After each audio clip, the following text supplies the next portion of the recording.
Rajahmundry rural MLA TDP polit bureau సభ్యుడు గోరంట్ల బుచ్చయ్య చౌదరి సంచలన వ్యాఖ్యలు చేశారు. కూటమిలో విజయసాయిరెడ్డిని చేర్చుకోవడానికి వీల్లేదని, అలా చేర్చుకుంటారని తాను అనుకోవడం లేదని అన్నారు.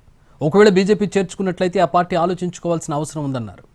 అవినీతి అక్రమాలకు పాల్పడిన వాడు ఎవడైనా సరే శిక్షలు తప్పవన్నారు. అక్రమాలకు పాల్పడి అధికారం పోయిన తర్వాత పార్టీలో చేరతామంటే చేర్చుకోవడం సరైంది కాదన్నారు బుచ్చయ్య చౌదరి.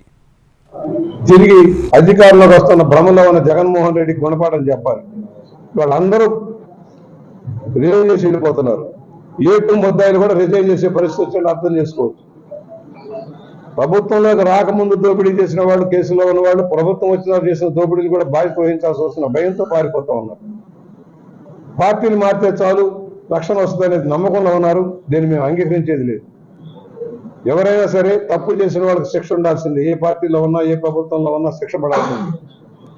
అధికారం ఉందని అహంకారంతో విర్రవేగి ప్రతిపక్షాల నాయకుల్ని, కార్యకర్తలను ఇబ్బంది పాలు చేసిన వాళ్ళు ఎవడైనా సరే ఏ పార్టీలోకి వచ్చినా, ఎన్డీఏ పార్టీలోకి వచ్చినా శిక్షలు తప్పదని హెచ్చరిక చేస్తా ఉన్నాం.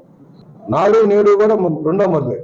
ఆయన ఎందుకు రాజీనామా చేస్తుంటే తప్పు పాదు అనుకుని రాజీనామా చేస్తుంటాడు. అలాంటి వాళ్ళకి ఎక్కడ ఏ పార్టీలో కూడా ప్రవేశం సరైనది కాదు. ఎన్డీఏ కూటమిలో చేర్చుకోవడం సరైనది కాదు. ఇవాళ